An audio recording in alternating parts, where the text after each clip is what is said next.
Welcome to Work from the Inside Out, a podcast that highlights real-life stories, practical strategies, and best practices for transitioning your career from unhappiness and dissatisfaction to fulfillment, meaning, and joy.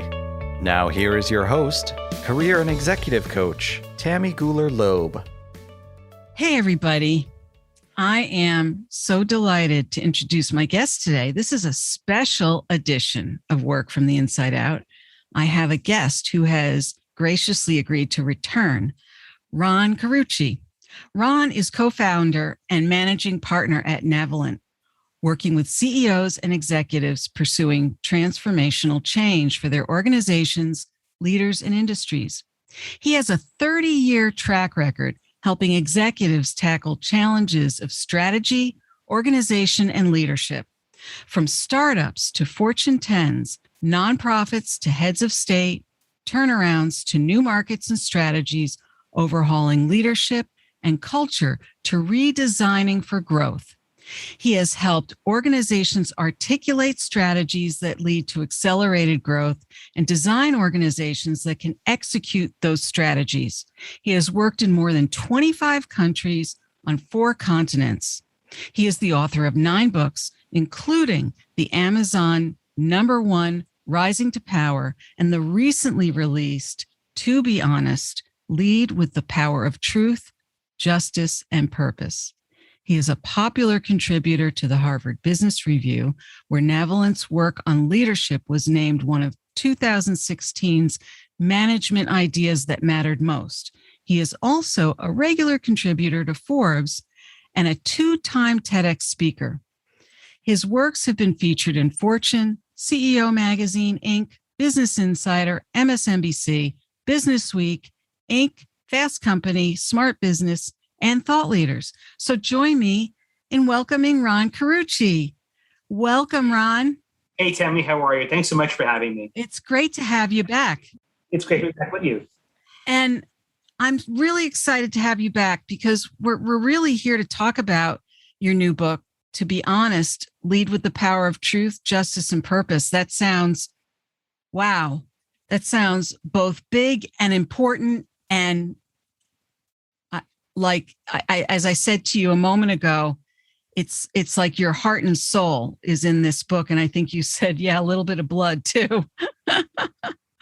So we've already heard your career story and where you came from, how you grew to come to this place in your career. And if people are interested, they can scroll back in the podcast and learn more about your background. But I am curious to hear about the work that you did to create this book, what the roots of the book were. I know you spent 15 years doing the research to contribute to this book, and I'm curious about what the roots were for this book, what made you decide to start the research, and what compelled you to hang in there for 15 years. That's a very, very big, long project. It was. I've spent my whole career holding up mirrors to leaders and organizations to ask them to be more honest with themselves and honest with the story that they're telling about who they are and what they're doing. I don't know that I had any compelling need to write it down at all. Mm-hmm. But when we looked at the 15-year data set in aggregate, right? So it was a longitudinal study of that much data, which took about 3 years of time to do. We decided, so we use a pretty cool artificial intelligence tool. Actually, it's IBM Watson's tool to analyze the data. And we did that for at the 10-year study as well for Rising to Power. And this time I thought, I'm going to see how intelligent the intelligence is. So rather than telling it what I was looking for, I simply sort of fed the data in and said, tell me what I should be asking, to see how, to sort of, rather than biasing, good academics would say you have to have a hypothesis, right? Which of course, in most academic research, the hypothesis can actually be true, which tells you something about the hypothesis, right? Right. I wanted to say, you tell me what my hypothesis ought to be to really neutralize any bias. And at that point, I really had no notions of what it might tell me. And when it came back with these really interesting correlatable, what we call drill sites, to say, hey, there's these really interesting factors loading together around truth telling and honesty, and the kinds of things that predict those behaviors or not, I thought, wow, that would be really fascinating. And this is a time, in our countries and our world's history of polarizing societies, polarizing political views, polarizing inequities, people too afraid to speak the truth, people desperately confusing speaking your truth with speaking the truth, and the inability to be civil with each other, the inability to be truthful and compassionate. And I thought, this is going to continue to toxify our workplaces. If we could predict, then you add on top of that, Tammy, who isn't tired of the Wells Fargo stories, the Theranos stories, the Volkswagen stories? We want to cringe and bow our head and turn our stomachs. We just don't want to hear those stories anymore. They make great headlines and the media loves them because they're great clickbait. But the reality is they depress us. They make us sad and anxious. They make us distrustful of leaders more so than we already are. So I thought, if we could predict under what conditions people would do the right thing, say the right thing, and treat each other well, and under what conditions they wouldn't, otherwise good-hearted and honest people do stupid and dishonest things, if we could know what those were, could we prevent the bad outcomes and proliferate the good ones? So that piqued my curiosity. So we continued with the data research and refining of it. And indeed, the data came back statistically, clear that there are at least, we only picked 4, but there are at least 4 conditions in organizations hiding in plain sight and in our world that we are living in and working with, that under certain versions of it will lead us to, and the definition of honesty in the book is not lying. We looked at the brain research, the neuroscience of how our brains are wired for behavior, to find out that truth-telling, how we treat other people, fairness and justice, and our sense of well-being and purpose are all amalgamated in the same regions of our brain. In the data, the factors that loaded on saying the right thing, doing the right thing, and saying and doing the right thing for the right reason, truth, justice, and purpose are all correlatable as well. So our definition of honesty is truth, justice, and purpose. Saying the right thing, doing the right thing, and saying and doing the right thing for the right reasons. If we had more people doing that more consistently in organizations, and the conditions that would provoke them to want to do that, how much better could the world of work be? Yeah. And so that for me was compelling. I was not doing this to look to write another book. I was thinking maybe a few articles. Oh, really? This was a book was not the outcome here. I thought after Rising to Power, I was done with books. And never I wanted say never, as they say, right? Well, so I've stopped saying never, even though I think it. But this one was so compelling to me. And then what got really me intrigued was I don't want to go back and retro engineer the bad stories to show, look, here's the Wells Fargo story. Here's how it fits these 4 findings. We just don't need to hear about them anymore. I wanted to write a book of heroes. I wanted to write about the people that we all want to emulate, the people that inspire us, the people we'd love to follow and work for, the people we could all be like, mere mortals having done great things who live by these principles, who show these 4 findings in action. And so I got to interview, an incredible collection of heroes and phenomenal human beings that, what a thrill, what an incredible privilege and thrill it was to curate their stories. Book. And so for me, it was a chance to say, no, look, we can all do better here. They're leading the way, and introduce to the world a set of extraordinary women and men whose stories can provide a blueprint for us to shape our own lives of honesty in more intentional ways. I have a couple of questions now. So when you say the right thing or do the right things, it sounds very subjective. So were there criteria for what comprised the right things, and how did those cut across cultural boundaries? Because I know that you spoke with people across the world. And so I think part of the reason we didn't do an exacting definition was precisely because of cultural contexts.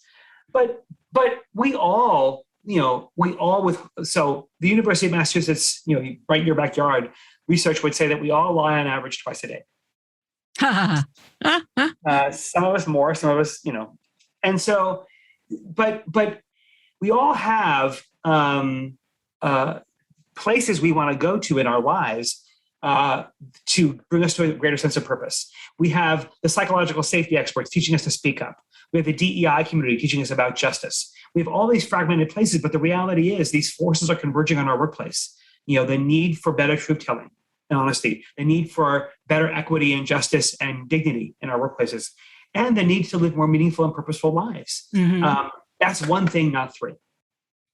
And so we have to, so for me, when people withhold their voice for any reason, doesn't mean you have to do it unskillfully. You still have to speak up skillfully. You can't just, adopt the posture of a giant middle finger and rant and assume, even like we see on how many social media feeds per day. Right. That's not speaking the truth, right? No. That's speaking your truth, and those are different things. Right. We have workplaces full of injustices, full of inequities, full of places where people can't do their best work and thrive. Right. I think we're coming out of a season in this last year and a half where there's been a great reckoning now. People are no longer valuing those workplaces. And we are having a crisis of meaning. We are having a crisis of, I no longer want to mark time and punch a clock. I want my life to matter. I want my work to matter. I want my fingerprint on the world to be indelible and positive. Yeah. We need workplaces that create the conditions under which all those things can happen. Right. That's what this book is about.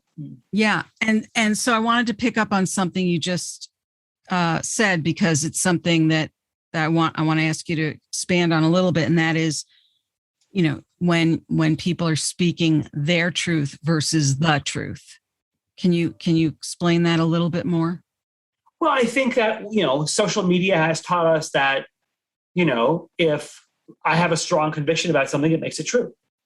If you haven't watched The Social Dilemma on Netflix, it is a terrifying must watch. I've heard, yeah.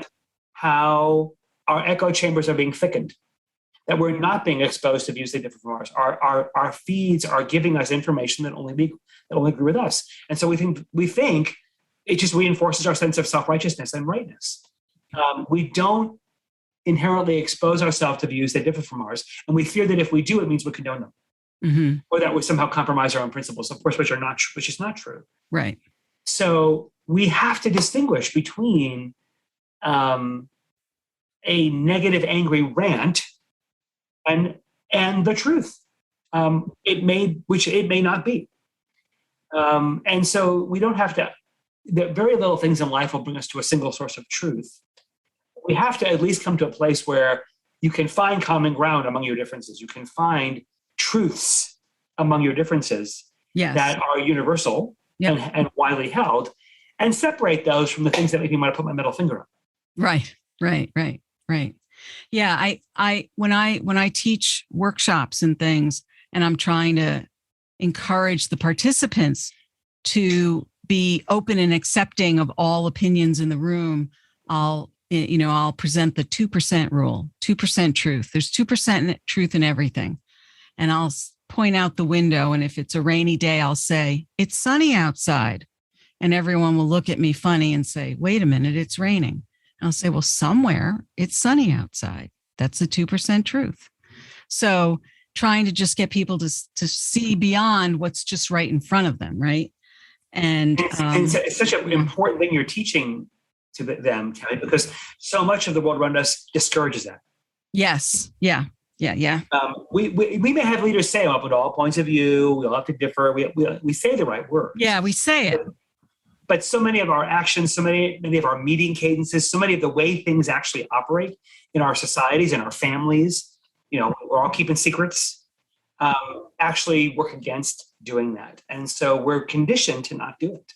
And it's actually far more dangerous and more toxic than we understand it to be. Right. Oh, that is so true. So in going over those 15 years, and I know that some of that was part of the work you did in Rising to Power. as things unfolded and you continued to work with clients, what were some of when did you reach that point where you said, this is a book, this is bigger than a few articles, and you really started writing the book? So I think when I saw the final round of research, and the final round of statistics, and the final, the provable data, and realized just how many of these conditions were lurking right in plain sight, that most people dismissed as organizational nuisances. That's just the way things are done. And dismissing them not as the toxic factors they were and influencing bad behavior. For me, that's when I decided I want to say, this is important to say, because individuals in organizations and leaders in organizations are unaware that they're proliferating and encouraging unwittingly really bad behavior. Yeah. And probably even modeling it without knowing it. Right. And so I wanted to tell people that, look, the ethical fungus in your petri dish is growing far sooner than you think it is. I love that.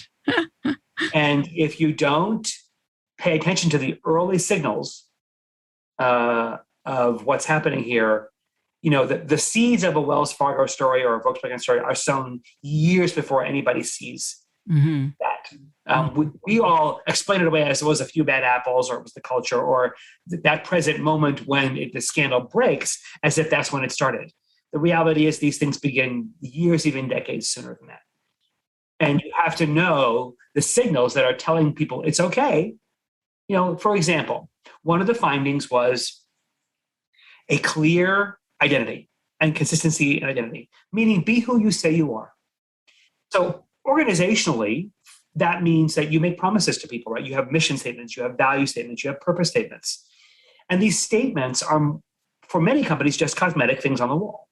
But turns out that's more than just annoying. Turns out that if your actions and words match, in other words, if the lived experience of your company matches the words in those promises, you are 3 times more likely to have people be honest. But if there's a mismatch, in other words, if you have institutionalized duplicity, by default, you've said to people, around here, just so you know, we say one thing, but we actually do another. Right. You have now told people that's okay.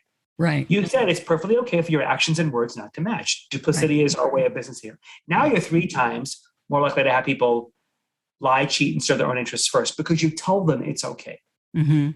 So next time you pass the lobby wall in your organization and you see those values or that mission statement or those lofty words on the wall or on your screensaver or on the mug, ask yourself, if somebody followed me around with a video camera all day long and videoed a day in the life of me, could they use that video to train people on those values?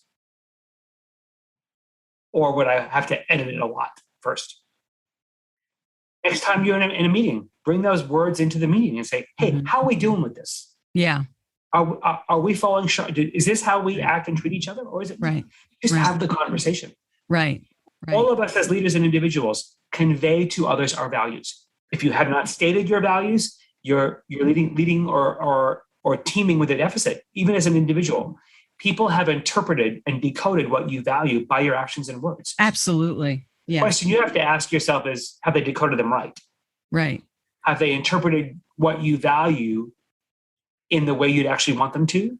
Or have they misinterpreted actions that don't, in fact, align with what you say you value? And that requires checks and balances. It can't just be, oh, we've all agreed on what this mission statement is. Now we know how we're going to live this out. It really has to be revisited on a regular basis and defined as you go along, as you create more strategic plans or as you start new meetings and say, okay, how is what we're doing here reflective of our mission statement? Yep. You have to look at your resource allocation processes, your selection systems, your HR processes. You have to look all through the culture to say, is there any place we inadvertently are doing things that contradict it? Right. I think to your point, Tommy, it's so smart. Most people think the codification of the mission is the end of the process. Right. Yeah. It's the beginning of the process. Right. You've now created a yardstick. Right. And if you don't use that yardstick in an intentional way, Right. everybody else will use that yardstick to hit you with. Yeah. And your mission becomes weaponized. Right. Right. In a way that says that justifies people opting out and justifies them blaming you for everything else because you're not living it. Right. Right. So in terms of on the individual level, now that we're talking about this both on the organizational level and on the individual level because it affects people both ways. I'm also thinking about how people show up in the workplace or people who are in the midst of a career transition and they are rethinking who they are, or whether they're in the midst of a search or they're in the midst of trying to decide who they want to be. How might they begin to think about staying clear about their identity? We are so trained, I think, in some ways to think about what we think other people want us to be. What are some things out of your research that you think would help anchor people to stay true to themselves? Because I think, unfortunately, I think it's challenging in some ways to stay true to yourself. And I have a second part to this question, and I hope that I'm not going too crazy here. But I'm also wondering where the whole field of emotional intelligence fits into all of this, because it feels to me like there's some real parallels here. Well, I would say that, the very first premise of EQ is your own self-awareness, right? And so I think it starts there. I think you can't stay clear about who you are till you get clear about who you are. And many of us, don't realize we've changed. So if you haven't clarified your values, if you haven't done the work to say, what is it I really stand for? Yeah. If my life were on a billboard, what would the billboard say? What would I want it to say? Yeah. I think most of us have not been honest about our dishonesty to ourselves. And so the first question I would ask people to think about is, what brings you to your dishonesty? When have you been unfair or unkind to somebody? Where have you withheld information? Where have you embellished it? Especially in the middle of a job transition where you're feeling vulnerable or anxious or about, worried about your own obsolescence or your own relevance or whether people will want you and you're feeling unwanted or unwantable. Right. Those can bring us to all kinds of places Absolutely. in our head that don't bring us to our best. So I would ask you, I do this exercise with leaders. Look over the last 2 weeks of your life. Yeah. And just sort of plot out, no one ever has to see this, the last 8 or 10 moments where you were less than honest, where you spun information, where you withheld information, where you were unkind to somebody, where you were sharp with your children or impatient or curt with a Starbucks barista, someplace where you belied what you believe. Mm-hmm. And step back and examine those moments because you will see a pattern. Mm-hmm. Our acts of dishonesty are not random. They're behaviors we choose to self-protect. They're behaviors we choose to meet some need we believe we're meeting, even though if we're honest, we're not meeting that need at all. I need to feel more significant. I need to feel more relevant. I need to feel safer. Right. I need to feel wantable or wanted. Mm-hmm. I need to feel important. Yes. And so look for the pattern in your own versions of dishonesty to ask yourself, how did I learn that? How did I learn that behavior would meet that need? Because what I realized is I burrowed a hole so deep with that same behavior and still feel just as empty and unfulfilled in that need. Right. What would it take for you to rescript that? What would it take for you to say, I'm going to try something different? Right. And to abandon that form of dishonesty and the need you believe it means, and probably the wound or the hurt that caused you to learn it in the first place. Right. We do a thing with our leaders we call, when I sort of face a coaching resistant behavior, a place where there's something intractable, I do what we call origin stories. Yes. I'll ask leaders to take me back to a time, somewhere between 6 and 20, probably, of an experience where you learned that behavior. Yes. And write the stories out in deep detail. And those begin the process of helping that person and me as their coach see what the narrative is, that the tape that's playing that keeps you interpreting the world that way. And then asking you to say, could we consider a different narrative? What would it take to consider an alternative view of you and the world around you in order to consider maybe a different behavior. I can also imagine, Ron, that with those origin stories, that people also discover the values that do matter to them. That it's not just that they're uncovering the dishonesty or the things that they've been building over the years that don't work for them, but that they're also looking at the things that they've been sort of stepping over as well. Well, I think that if you look at if I say to people, go back and give me your record-setting moments, what were the moments you thrived at your best, the moments you're most proud, the moments you would love to repeat. Right. That's where I'll see values. Yes. Akshay Bursell, a dear friend of mine, she wrote the book Design the Life You Love, and she and I are working on a project together called Design the Honest Life You Love. Right. Now. Oh, great. And she talks about naming your heroes. Mm-hmm. And if you name your heroes, if you look at the attributes of those heroes, you're actually naming your own values, right? So if you haven't clarified your values in some form, think about, what if I just examined a week of your calendar and how you spend your time, what would it tell me about your values? Mm-hmm. Right? Who you value, what you value, how you embody your values. What would it tell me about how you do things that contradict what you say about you? And so I think that those moments become really important. So what anchors you want to tie your future to. Right. And then to be able to be graciously honest about what things you might need to shed. Right. Yeah. I also think about the kinds of behaviors that show up where people are, they're lying to themselves. They're lying to the people in front of them because they think they're saying or doing the things that other people expect of them. Their intentions might be good even. And I always say, well, are you a mind reader? Do you really know what they're thinking? You think you know what they want? How about maybe just asking them? Just ask them.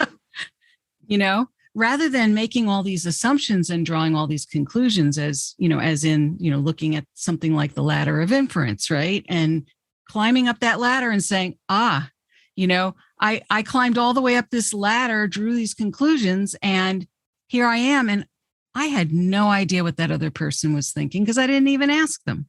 Well, and the reality is, what's always fascinating to me in those moments, Tammy, it's a great illustration, is to find out why you didn't climb it, because there was a reason, right? Because the conclusion you drew about what you thought they wanted and needed or didn't need from you was what fit your narrative, right?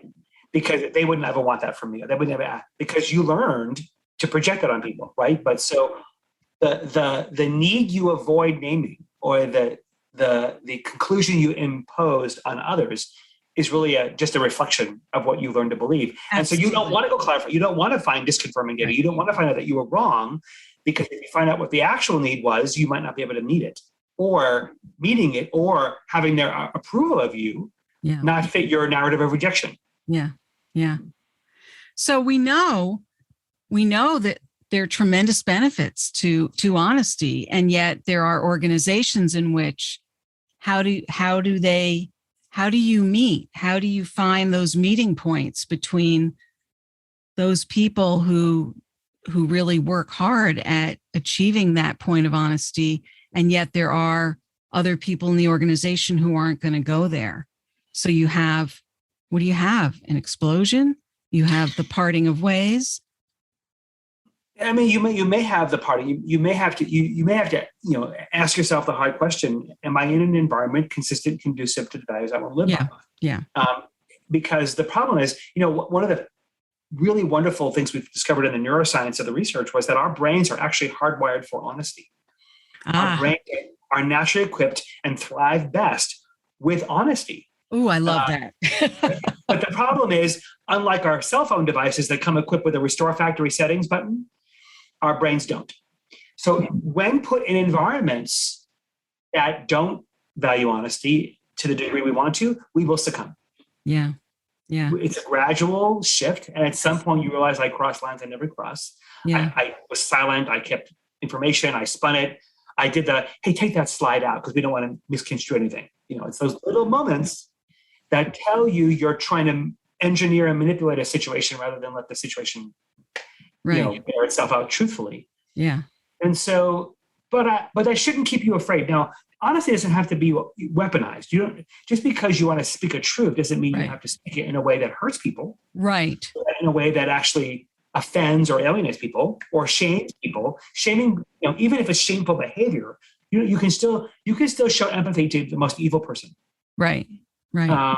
It is not yours to judge them, as offensive as you might find the behavior. Right. Yours is simply to hold up the data, to hold up the mirror, to ask a question, to say, I'm wondering about. Eventually you may decide, you know what, there's only so many brick prints in my forehead I can bear. Mm-hmm. Yeah. At which point you have to say, maybe this is no longer the place for me to thrive. Right. Right. But I wouldn't draw that conclusion without at least trying to influence change, without at least trying to make it a place where you can thrive, even if others don't choose to. Right. Right. Yeah. No, I think I think there's this whole element too of how do you manage your own fear of the narrative, right? The narrative where you tell yourself, if I really say what I'm really thinking, even if I say it with empathy or compassion, am I going to be booted out? What do I do? What do I do next? There are people who really worry about those things, or they're concerned about perceptions.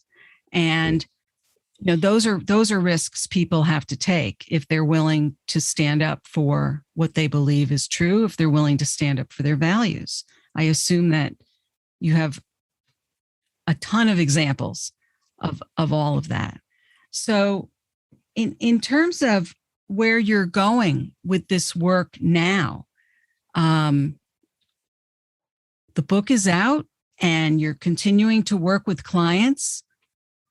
How is it blossoming now from the point you've been doing all this research? Now the book is out. Where does it go from here? Boy, if I had to answer that question, Tammy, I'd be such a happy man. I think what most people who write books come to, I too often forget, but the launching of a book is by design an existential crisis. Yes. It is a crucible. And so I'm in that crucible now of how do you keep the movement alive? How do you keep, I'm one of a million books I've launched in the last 5 months. I won't bore your listeners with all of the atrocities of how the book got botched, and two printings had to be recalled, and it was just I wasn't even aware of that. No, it's just been a nasty process. But so I have to decide, are my convictions about the book going to waver? Am I going to lose hope and lose faith? How do I keep faith? How do I keep determination? In the face of pushing a boulder up a hill, which is what a book launch is. Yeah. And trying to create a movement, because I believe so much in what I've learned. Yes. And I believe that our workplaces would be better with greater levels of honesty. Yeah. And I don't mean that in a Pollyanna-ish way. I mean, I know you're not a Pollyanna. I mean that in the sense that we have to do better. If you just look around and look how, institutional trust is in a free fall. Our echo chambers are thickening. We're naturally predisposed to distrust somebody before we trust them. If we don't learn how to be more trustworthy and earn and keep the trust of others, especially people we're different from, it's easy to earn and keep the trust of someone who's just like you. But that's not how the world works. And so really understanding the new standards of trustworthiness and what it requires of us. We all, I think you used the word before, Tammy, we all want credit for our good intentions. Yeah. It doesn't count. That's not how it works. No, right? It doesn't. It's our impact. And sometimes we assume people are assessing us against our intentions, and they're not. They don't even, sometimes our intentions aren't clear what they are. Right. Like when you ask yourself the question, why do I keep doing that? Well, actually you should stop and answer the question, because there's a reason, and it's not a good one. And so unless you get honest about that, you're going to keep repeating behaviors you don't want. And you're going to keep being triggered by other people's behaviors that you somehow judge. So we have to do better, Tammy. We just have to do better. And it's that belief that I think will keep me in the fight. Well, and you are doing a number of things now that I am aware of that are helping to spread the good word. I don't know how to put it otherwise. out there. I know that you're doing some online courses, and there are things out there. Can you tell us a little bit about what's available generally to people so that they can get, I mean, other than purchasing your book, there are other media out there that they can access and learn more about your research and your work as well? Yeah, thanks for asking. So we, the first thing you can do is we have a free downloadable assessment called How Honest Is My Team? And you can download that at the book's website is tobehonest.net. And you can also find it at my website, Navalent, NAVALENT.com. You can find it there as well. Part of the way I built the book and the research was we also at the same time did a TV series. So you can meet all the heroes that I met, or at least 15 of them anyway. Wow. So at the website, tobehonest.net, you can find the TV series called Moments of Truth. I love that. And there's 15 episodes. I have 2 co-hosts, so you can meet not just my heroes, but their heroes. There's a segment on finding your voice. There's a segment on everyday justice, and there's my interviews with the book heroes, and hear the behind the scenes story of their story as I heard it. Yeah. And so it's also on Roku. So if you have a Roku, you can go find the series there as well. Wonderful. So, and also on the website, tobehonest.net. I have 2 new LinkedIn learning courses. One is building a trustworthy reputation. So again, based on the research for the book, how do I incorporate and discover trustworthiness in how I work and live and interact with other people? Also, there's a new course on cultivating healthy ambition. So how to get past the whole self-serving nature of how I want to reach my own desires and purpose. How do I cultivate a healthy sense of who I want to become? Love that. So lots of places you can continue to learn about, your own honest nature. And I've read a bunch of articles on HBR. Yes. With the research as well. So yeah, plenty of places to get acquainted with the work. So with all this work you've been doing, Ron, do you ever get any sleep? I do get sleep. I don't get to ride my bike as often as I want to. Oh, okay. Well, and funny, you tell me who would, I don't know that I would ever advise anybody to in the same year, move twice, sell a house and buy a house and launch a book. Well, and you didn't just move, you moved across country. Right. I moved, you need a passport to go from the northwest to the northeast. Oh yeah. It's like going from one country to another. At least one. And so, so that made the year a little bit. So now we're settled in our home and there's not that many more boxes to unpack. And so next year, I hope I'll get to have a vacation. But I, it's for me, this is a long game, as our friend Dory would tell us. That's right. And so how I stay in the game and how I keep the book alive and in front of people is, and so I'm grateful for friends like you who can help. Yeah. Help with absolutely. That. And I'm really excited about all the other ways that people can access your work and learn about this from different perspectives, both organizationally and individually. You are incredibly generous with all that you're putting out there. And if people don't take advantage of this and learn from it, it's honestly, it's really their loss, because there's no, in my opinion, and I always say people are entitled to my opinion. There's no excuse not to be more honest and really to take a deep dive into this, because the world needs to be more honest. We are, I think, at a point where we're at a breaking point here. If we don't start to move in this direction more quickly, I would say, things are gonna not be very good. Well, here's how we can stem the tide and get people to dig a little deeper and think about their honesty in the world. Yeah, we need that. So, is there anything else, Ron, that you want to add here that I might have? Well, I would just leave your listeners with this thought. You cannot be true to yourself until you're true about yourself. And that honesty is not a character trait. It's not a virtue. It's a muscle. Yes. Honesty is a capability. You have to, if you want to be good at it, you have to work at it. You don't go to the gym and bench press 300 pounds on the first day. Don't wait for the big moments of honesty or the big moments of truth to try and test how honest you're capable of being. Build the capability now, one muscle at a time. But it's an everyday practice. You have to learn to be good at it. So the other thing on the website, on the To Be Honest website, there's a webinar. There's a 6-part video webinar series you can also watch as well that teaches you the elements of the book and the research and what I learned. So there's plenty of places you can go to the Honesty Gym and work out. I love that. Go to the Honesty Gym. But you have to do it. It's not, you don't just sit there and watch an exercise video and then watch your muscles get stronger. You actually have to do the exercises. Right. Thinking about honesty doesn't make you more honest. Right. And I guess the only other thing I'll add to this is this isn't about guilt or some, no. I personally hate when people say, oh, I feel so guilty and all that. I think what a waste. It's not about feeling guilty or feeling bad. That's kind of a waste of time. It's really about stepping into your own truth and being of service and making the world a better place. And it's absolutely not. The book is not at all intended to moralize at all. Right. What I tell people right in the front of the book is, I am not here to define your moral compass. That is yours to do.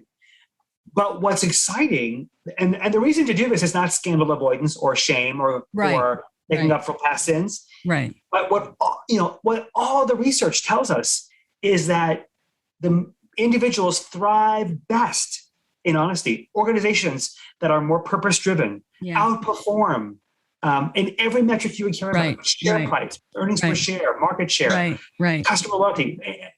Those that are not. So being the best version of yourself, which we all say we want to do, starts by being the most honest version of yourself. And the benefits, it's hard work. I'm not going to lie, it's hard work. But what you get for the outcome far outweighs the cost. And there's no other path to it. You cannot be the best version of yourself that isn't a true version. You can be a concoction of yourself. Yeah. And eventually that will wear out. Yeah. It's just hard. It's hard to keep the movie of the illusion of you up for a long period of time. It's exhausting. And so the only alternative is to be the most authentic and truest version of yourself you can be. First, you have to find out who that is. Yes. So everyone listening, if you don't know who that is, you've got a ton of tools that Ron is offering to help you figure that out. And if you can't figure it out there, reach out to me, reach out to other people you know who know you well. You will figure it out. We have faith in you. Ron, thank you so much for being here today. I am so excited about the work you're doing, the webinars, the TV show, the assessments. This gives me tremendous hope for the future. Thank you. Tammy, a pleasure as always. Thanks so much for having me.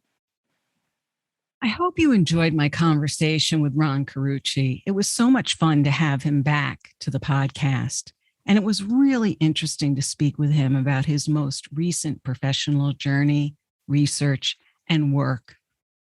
What is your key takeaway from our conversation? If you are interested in any of the resources mentioned in today's interview, you can find those links at tammygoulerloeb.com. Just look for episode 159. Are you anticipating your next professional move? Perhaps you might be feeling a little stuck? Check out my new book, Work from the Inside Out: Break Through 9 Common Obstacles to Design a Career That Fulfills You. It'll be available on January 25th, 2022 in print and digital ebook editions through my website, Amazon, Barnes & Noble, and independent bookstores. If you were inspired by this episode with Ron, please share it with your friends and colleagues. And please subscribe so you don't miss next week's show. Remember, subscribing is always free. Are you enjoying the podcast? I'd love to read your review on Apple Podcasts.